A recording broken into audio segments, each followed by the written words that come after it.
ಆತ್ಮೀಯ H 16 news ಅರ್ಥಾತ್ ಸಿದ್ದರಾಮಯ್ಯ ಸ್ವಾಗತ. ನಾನು ನಿಮ್ಮವ MI ಅಥವಾ ಮಲ್ಲಪ್ಪ ಜೋತಾರ. ಆತ್ಮೀಯರೇ, ರಾಘವ್ ಚಡ್ಡಾ ಜೊತೆಗೆ 6 ಜನರು ಈಗಾಗಲೇ BJP ಸೇರಿದ್ದಾಯಿತು. ಇನ್ನು ನೆಕ್ಸ್ಟ್ ಸ್ಟೆಪ್ ಪಂಜಾಬ್ ಸರ್ಕಾರವನ್ನು ಬೀಳಿಸೋದು. 50 ಜನ ರೆಡಿ ಇದ್ದಾರೆ ಅಂತ ಸುದ್ದಿಗಳು ಹರಡ್ತಾ ಇದ್ದಾವೆ, ಹಾಗೆ ಹಬ್ಬಿಸ್ತಾ ಇದ್ದಾರೆ. ಅದು 60 ಆಗ್ತದೆ, 50 ಆಗ್ತದೆ, 92 ಮಂದಿ ಜನ ಆರಿಸಿ ಹೋಗಿದ್ದಾರೆ. ಅದರಲ್ಲೇ 52 ಜನ ಮ್ಯಾಕ್ಸಿಮಮ್ 2/3 ಇದ್ದಂಥವ್ರು ಹೋದ್ರೆ ಸಹಜವಾಗಿನ ಪಾರ್ಟಿ ಬಿದ್ದು ಹೋಗಿಬಿಡ್ತದೆ. ಇದರಿಂದಾಗಿ ಆಮ್ ಆದ್ಮಿ ಬಂದು 2 ರಾಜ್ಯಗಳು ಕೈ ಬಿಟ್ಟು ಹೋದಂಗೆ. ದಿಲ್ಲಿ ನೆಕ್ಸ್ಟ್ ಪಂಜಾಬ್. ಇದನ್ನು ಮಾಡಬೇಕಾಗಿತ್ತು. ಸಹಜದ ವಿರೋಧಿಗಳು ಭಾಳ ಬಲಿಷ್ಠರಿದ್ದಾರೆ. ಕೇಜ್ರಿವಾಲ್ ಇಟ್ಟಂಥ ಹೆಜ್ಜೆ ಆರಂಭದಲ್ಲಿ ಒಳ್ಳೆಯದು ಇತ್ತು. ಇವತ್ತಿಗೂ ಅವರು ಒಳ್ಳೆಯವರಿದ್ದಾರೋ ದುಷ್ಟರಿದ್ದಾರೋ ಬೇರೆ ಮಾತು. ಯಾಕಂದರೆ ಕೋರ್ಟ್ನಲ್ಲಿ ಅಂತ ಈಗ ಹೊರಗೆ ಬಂದಿದ್ದಾರೋ, ನಾನು ದುಡ್ಡು ತಿಂದಿಲ್ಲ, ಭ್ರಷ್ಟ ಅಲ್ಲ, ಇಮಾನ್ದಾರ್ ಪ್ರಾಮಾಣಿಕ ಅಂತ ಹೇಳಿ ಕೊನೆಗೆ ಇವತ್ತು ಯಾವ ವ್ಯಕ್ತಿಯನ್ನು ಆಯ್ಕೆ ಮಾಡಿದ್ರು? Raghav Chadda. He is very intelligent ಹುಡುಗ, ಭಾಳ ಬುದ್ಧಿವಂತ, ಭಾಳ ಮಾತುಗಾರ. ಇವತ್ತು ಏನು ಹೋದಂಥ 7 ಜನ ಏನು ತ್ಯಾಗ ಮಾಡಿದ್ವಪ್ಪ ನಾವೆಲ್ಲನೂ ಅನ್ನುವಂಗೆ ಮಾತಾಡ್ತಾ ಇದ್ದಾರೆ. ಇವತ್ತು ಇವರು ಯಾರೂ ಸಾಮಾನ್ಯ ಮನೆತನದವರಲ್ಲ. ಇವರು ಸಾಮಾನ್ಯ ಜನ ಅಂತೂ ಅಲ್ಲವೇ ಅಲ್ಲ. ಅಮೇರಿಕೆಯಲ್ಲೇ, ಇಂಗ್ಲೆಂಡದಲ್ಲೇ ಓದೋದು ಮಾಡೋದು ಮಾಡ್ತಾರೆ, ಹೋಗಿರ್ತಾರೆ, ಅನೇಕ ಸಂಘ ಸಂಸ್ಕೃತಿ ಕೆಲಸ ಮಾಡ್ತಾರೆ, ವ್ಯವಹಾರಗಳನ್ನು ಮಾಡ್ತಾರೆ. ಇವರು ಆಮ್ ಆದ್ಮಿನ ನಮ್ಮ ಕೇಜ್ರಿವಾಲ್ ಹಿಡಿದಿಲ್ಲ.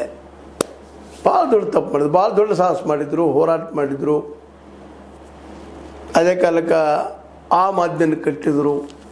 ಆದರೆ ಅದರಲ್ಲಿ ಹಿರಿಯ ತಲೆಗಳನ್ನು ಉಳಿಸ್ಕೊಳ್ಳಿ ಸೋತು ಇವತ್ತಿನ ಈ ಎಲ್ಲ ತೊಂದರೆಗಳಿಗೆ ಸ್ವತಃ ಅವರ ಕಾರಣ. ಸ್ವತಂತ್ರವಾದ ಮೀಡಿಯಾಗೆ ಬೇಕಾಗಿರುವುದು ಸ್ವತಂತ್ರ ಧ್ವನಿ. ಆ ಸ್ವತಂತ್ರ ಧ್ವನಿ ಉಳಿಸಲು ನೀವು ಮಾಡಬೇಕಾದದ್ದು ಇಷ್ಟೇ. ಅದೇನಪ್ಪಾ ಅಂತಂತಂದ್ರೆ, ನಿಮ್ಮ ಕೈಲಾದಷ್ಟು ಸಹಾಯ ಈ ಚಾನಲ್ಗೆ ಮಾಡಿ ಹಾಗೂ ನಿಮ್ಮ ಧ್ವನಿಯನ್ನು ಕಾಪಾಡಿಕೊಳ್ಳಿ. ಈಗ ಅವ್ರ ಜೊತೆಗಿದ್ದವರೆಲ್ಲರೂ ಹೆಚ್ಚು ಕಡಿಮೆ ಯಾರು ಅತ್ಯಂತ ಬಡ ಕುಟುಂಬಗಳಿಂದ ಅಥವಾ ಒಂದು ಒಕ್ಕಲ್ತನ ಅಂದರೆ ರೈತಾಪಿ ಕುಟುಂಬಗಳಿಂದ ಮತ್ತೊಂದು ಬಂದ ನಾಯಕರು ಯಾರೂ ಇಲ್ಲ.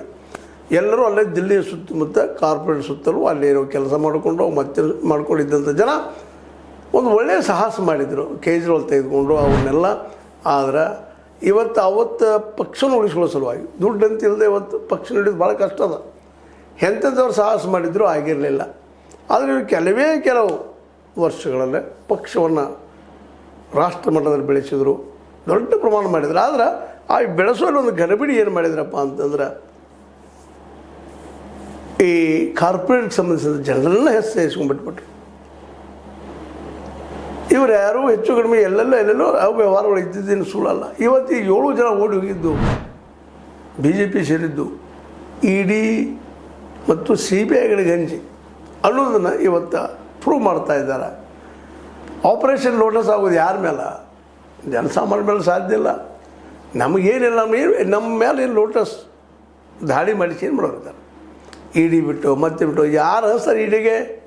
ಅವ್ರು ನಿಜವಾಗಿಯೂ ಏನಪ್ಪ ಅಂದ್ರೆ ಇಲ್ಲೀಗಲ್ ಜನ. ಅವ್ರು ಇವತ್ತು ಹೋಗಿದ್ದಾರೆ. ಇವರು ವಾದ ಮಾಡ್ತಾರೆ ಆ ರೀತಿ. ಆಪ್ದವರು ಸತ್ಯನೇ ಇರ್ಬೋದಿಲ್ಲ ಅಂತಲ್ಲ. ಅಂಥ ಜನ ತೊಗೊಳ್ಳಲ್ಲಿ ಏನು ಗಡಿಬಿಡಿತು ನಮ್ಮ ಕೇಜ್ರಿವಾಲ್ರಿಗೆ. ಅಲ್ಲಿ ಅಂದಿಟ್ಟಂಥ ತಪ್ಪೆಜ್ಜಿ ರಾಘವ್ ಚಡ್ಡಾ ಅಂತ ಜನರನ್ನು ಇನ್ನುಳಿದ ಕಾರ್ಪೊರೇಟ್ ಜನರನ್ನು ತೆಗೆದುಕೊಂಡಿದ್ದು ಇವತ್ತು ಈ ಆಮ್ ಆದ್ಮಿ ಬಿದ್ದು ಹೋಗೋದಕ್ಕೆ ಕಾರಣೀಭೂತ ಆಗ್ತಾಯಿದೆ. ಇದರಲ್ಲಿ 50 ಜನ ಬಿಟ್ಟು ಹೋಗಿಬಿಟ್ರೆ ಪಾರ್ಟಿ ಮತ್ತೆ ಮರಳಿ ಹೆಂಗೆ ಕಟ್ಟೋರು ಇವರು ಕೇಜ್ರಿವಾಲ್ರು? ಇವರು ಸುತ್ತಮುತ್ತ ಬರೋರು ಯಾರು? ಆಲ್ರೆಡಿ ಬಲಿಷ್ಠವಾಗಿ BJP ಬೆಳೀತಾ ಇದೆ ಉತ್ತರ ಭಾರತದಲ್ಲೇ. ಅದನ್ನು ಎದುರು ಹಾಕೊಂಡು ಬರೋರು ಯಾರು ಹೊರಗೆ ಅನ್ನುವಂಥದ್ದು.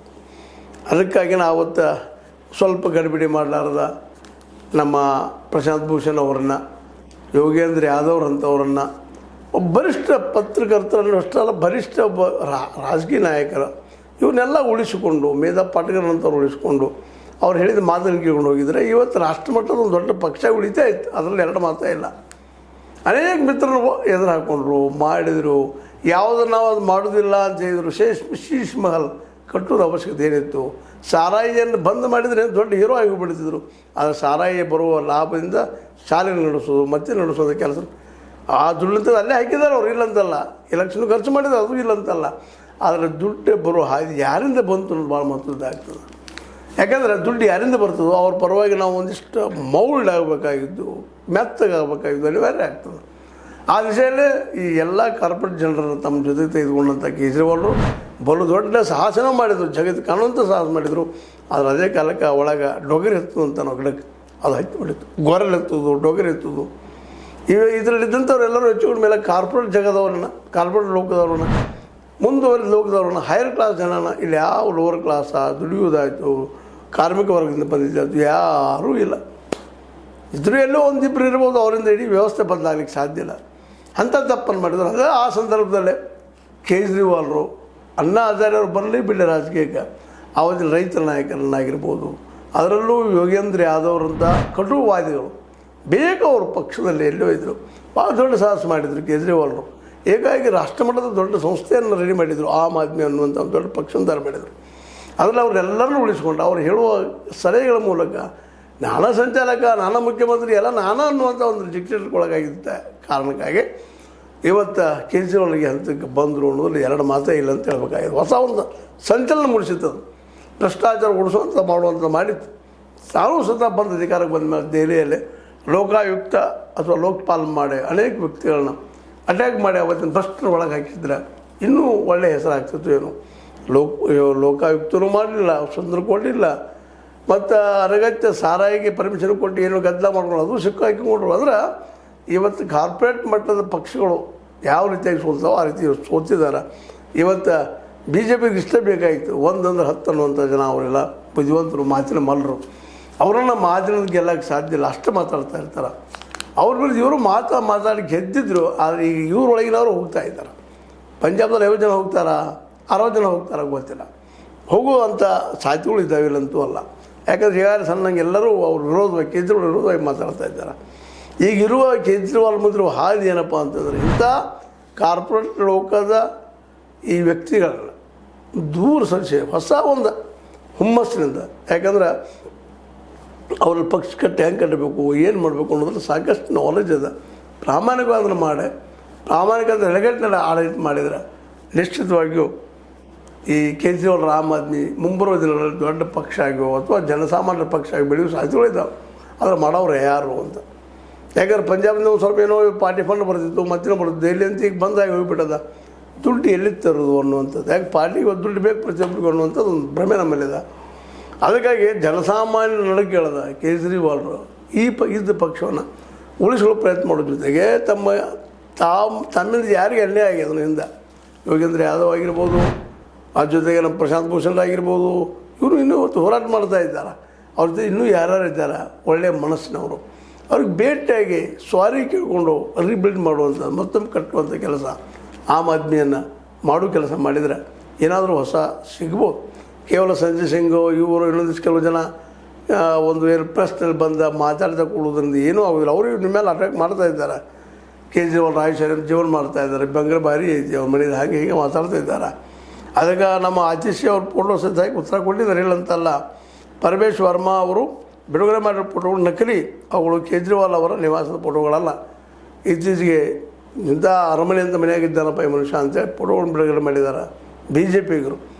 ಎಷ್ಟು ಸಾಧ್ಯ ಇದನೋ ಈ ಆಮ್ ಆದ್ಮಿಯನ್ನು ಹೊಡೆಯುವಂಥ ಪ್ರಯತ್ನ ಮಾಡ್ತಾಯಿದ್ದಾರೆ. ಇದರಿಂದಾಗಿ ಸಹಜವಾಗಿ ಕೇಜ್ರಿವಾಲ್ರಿಗೆ ಇವತ್ತು ಏನಾಗ್ಯದಪ್ಪ ಅಂತಂದ್ರೆ ಸೋಲುವಂಥ ವ್ಯವಸ್ಥೆ ತಯಾರಾಗಿ ಬಂದಿದ್ಬಿಟ್ಟದೆ ಇವತ್ತು. ಅದಕ್ಕಾಗಿ ಅವರು ಇವತ್ತು ಚಟ್ಪಡಿಸ್ತಾ ಇದ್ದಾರೆ. ಆದರೆ ತಾವು ಮಾಡಿದ್ದು ತಾವು ಉಣ್ಬೇಕಂತ, ತಾವು ತಯಾರು ಮಾಡಿದ್ದು ಅದು ಹೇಳ್ತಾರೆ, ಮಾಡಿದ್ದು ಇನ್ನೂ ಮಹಾರಾಯ ಅಂತ. ಆ ದಿಶೆಯಲ್ಲೇ ಕೇಜ್ರಿವಾಲ್ ಇವತ್ತು ಪ್ರತಿಯೊಂದು ಪ್ರಸಂಗದ. ಬಟ್ ಈ ದೇಶಕ್ಕೆ ಒಂದು ಹೊಸ ರಾಜಕೀಯ ಸಂಚಲನ ತಂದುಕೊಟ್ಟಂಥ ನಮ್ಮ ಕೇಜ್ರಿವಾಲ್ರು, ಅದರಲ್ಲೂ ಮುಖ್ಯವಾಗಿ ಗ್ಯಾರಂಟಿಗಳನ್ನು ತಂದ ಒಂದು ಹೊಸ ರಾಜಕೀಯ ಮಾಡಿದರು. ಅದು ಇನ್ನೂ ಆಗಬೇಕಾಗಿತ್ತು. ಪ್ರತಿಯೊಬ್ಬರಿಗೂ ಉದ್ಯೋಗ ಸಿಗುವಂಥ ಕೆಲಸ ಅವ್ರು ಹಮ್ಮಿಕೋಬೇಕಾಗಿತ್ತು. ಅವ್ರಿಂದ ಸಾಧ್ಯ ಆಗಿಲ್ಲ. ಇದರರ್ಥ ಏನಪ್ಪ ಅಂದ್ರೆ ಸೋತರು ಅಂತಲ್ಲ, ಇನ್ನೂ ಪ್ರಯತ್ನ ಮಾಡಿ ಆ ದಿಶೆಯಲ್ಲೇ ಇಡೀ ದೇಶದ ವ್ಯವಸ್ಥೆ ತಮ್ಮ ಕಡೆ ಜಗ್ಗುವಂಥ ಪ್ರಯತ್ನ ಮಾಡಿದ್ರೆ ಒಂದು ಒಳ್ಳೇದಾಗ್ಬೋದೇನೋ. ಆದರೆ ಅದು ಸಾಧ್ಯನಾ ಅಂತ. ಯಾಕಂದ್ರೆ BJPಗಂತೂ ನಿತ್ಯ ಅವ್ರ ಮೇಲೆ ಟೀಕೆ ಟಿಪ್ಪಣಿ ಎಲ್ಲ ಮಾಡೋದು ನೋಡಿದಾಗ, ಆಯುಷ್ ಆರಾಮ್ಜಿ ಅವ್ರು ಮಾಡ್ತಾರಪ್ಪ ಅವರು ಮಾಡೋದು ನೋಡಿದಾಗ, ಜನರಿಂದ ದೂರ ಸರಿಸೋದನ್ನು ಅವರು ನೋಡಿದಾಗ ಸಹಜವಾಗಿ ಕೇಜ್ರಿವಾಲ್ರಿಗೆ ಮೊದಲಿನ ಒಂದು ಹುಮ್ಮಸ್ಸ ಉಳಿತನ ಅನ್ನುವಂಥ ಮಾತುಗಳು. ಇದು ನಿಮಗೆ ಏನಪ್ಪ ಅದು ಯಾಕೆ ಮಾತನ್ನು ಹೇಳ್ತಾ ಇದ್ದೀನಪ್ಪ ಅಂತಂದ್ರೆ, ಈ ನಮ್ಮ ಆಮ್ ಆದ್ಮಿ ಪಕ್ಷ ಜನಸಾಮಾನ್ಯರು ಹುಟ್ಟಿದಂಥವ್ರು ಹೇಳ್ಕೊಳ್ತಾ ಇದ್ದಾರೆ. ಆದರೆ middle class higher middle class ಅವ್ರ ಇದರಲ್ಲಿ ಹೆಚ್ಚಿರೋದ್ರಿಂದ ಕಾರ್ಪೊರೇಟ್ ವಲಯದ ಹೆಚ್ಚು ದುಡಿಯೋ ರೀತಿಯಲ್ಲಿ ಇರೋದ್ರಿಂದಾಗಿ ಇವತ್ತಿನ ಸೋಲು ಉಳಿಸಿದ್ದು ಅದು ಕಾರಣ ಅನ್ನೋ ಮಾತನ್ನು ಹೇಳ್ತಾ, ಜೊತೆಗೆ ಕೇಜ್ರಿವಾಲ್ ಇನ್ನೊಮ್ಮೆ ಮತ್ತೊಮ್ಮೆ ಪ್ರಯತ್ನ ಮಾಡಿ ಒಂದು ಅದ ಪಕ್ಷಕ್ಕೆ ಹೊಸ ಜೀವದಾನ ನೀಡಿದರೆ ಒಳ್ಳೆಯದಾಗ್ಬೋದೇನೋ, ಈ ದೇಶಕ್ಕೆ ಒಳ್ಳೆಯ ನಾಯಕರನ್ನು ಕೊಡಬೋದೇನೋ, ಒಳ್ಳೆಯ ವಾತಾವರಣ ಬರ್ಬೋದೇನೋ ಅಂತ ಆಸೆ ಮಾಡ್ಬೋದಾಗಿದೆ. ಯಾಕಂದ್ರೆ ದಿಲ್ಲಿಯಲ್ಲಿ ಆಡಳಿತ ನೋಡಿದ್ದೀವಿ, ಪಂಜಾಬಲ್ಲಿ ನೋಡ್ತಾ ಇದ್ದೀವಿ, ಕೆಲವೊಂದು ಏರಿಳಿತಗಳು ಇರ್ಬೋದು, ಆದರೆ ಯಶಸ್ವಿ ಆಗೋದಿಲ್ಲ ಅಂತ ಹೇಳಕ್ಕೆ ಸಾಧ್ಯ ಇಲ್ಲ. ಒಳ್ಳೆ ಪ್ರಯತ್ನ ಮಾಡಿದರು, ಅವ್ರಿಗೆ ಹ್ಯಾಟ್ಸಪ್ ಹೇಳಬೇಕು. ಇನ್ನು ಅವ್ರ ಸರ್ಕಾರ ಉಳಿಸ್ಕೋಬೇಕಾಗಿದ್ದು ಅವ್ರ ಕರ್ತವ್ಯ. ಅದಕ್ಕೆ ಏನು ಮಾಡ್ತಾರೆ ನೋಡೋಣ ಅಂತ ಹೇಳ್ತಾ ನಡೆಯುವ ಪ್ರತಿಯೊಂದು ಘಟನೆ ತಮ್ಮನ್ನು ಹಂಚ್ಕೊಳ್ತಾ ಇರ್ತೀವಿ. ನಾವು ನೋಡ್ತಾ ಇರಿ, ಮಾತಾಡ್ತಾ ಇರಿ, ತಿಳಿಸ್ತಾ ಇರಿ, ಕಾಮೆಂಟ್ ಮಾಡ್ತಾ ಇರಿ, ಅಂದಾಗ ಇಂಪ್ರೂವ್ಮೆಂಟ್ ಆಗ್ತದೆ ಅಂತ ಹೇಳ್ತಾ, ಇದು H16 ನ್ಯೂಸ್ ಅರ್ಥಾತ್ ಹೇ ಸೀತಾರಾಮದ ಸತ್ಯದ ಕೈಗಳಲ್ಲಿ ವಂದನೆಗಳು. ಆತ್ಮೀಯ ಸಾರ್ವಜನಿಕರಲ್ಲಿ H16 ಅರ್ಥಾತ್ ಹೇ ಸೀತಾರಾಮದಿಂದ ಒಂದು ಮನವಿ. ಈ ಸಂಸ್ಥೆ ಭ್ರಷ್ಟಾಚಾರ, ಅನ್ಯಾಯ, ಅತ್ಯಾಚಾರಗಳಿಂದ ನೊಂದವರ ವೇದಿಕೆ. ಅನ್ಯಾಯಕೋರರ, ಭೂಗಳ್ಳರ, ನಶಾ ಸಾರಾಯಿ ಮಾಫಿಯಾಗಳ ವಿರುದ್ಧದ ಧ್ವನಿ. ರೈತರ, ಕೂಲಿಕಾರ, ಕಾರ್ಮಿಕರ, ಬಿದ್ದ ಸಮುದಾಯ ಜನರ ಧ್ವನಿ. ಬೆಂಬಲವಾಗಿ ನಿಂತು ತನುಮನ ಧನದ ಸಹಾಯಕ್ಕೆ ಸಾರ್ವಜನಿಕರಲ್ಲಿ ಕೋರಿಕೆ. ದಾನದ ಸಹಾಯ ನೀಡಿ ಸ್ವಾತಂತ್ರ್ಯ ಪತ್ರಿಕೋದ್ಯಮ ಉಳಿಸಿ ಬೆಳೆಸಿ. ವಂದನೆಗಳು. ತಮ್ಮನ್ನೇ ನಂಬಿರುವ ಮಲ್ಲಪ್ಪ ಇ ಜೋತಾವರ್.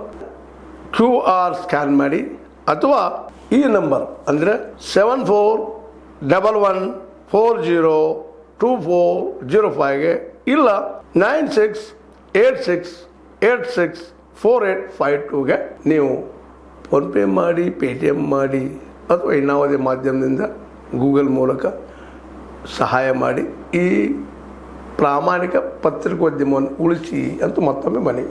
ವಂದನೆಗಳು.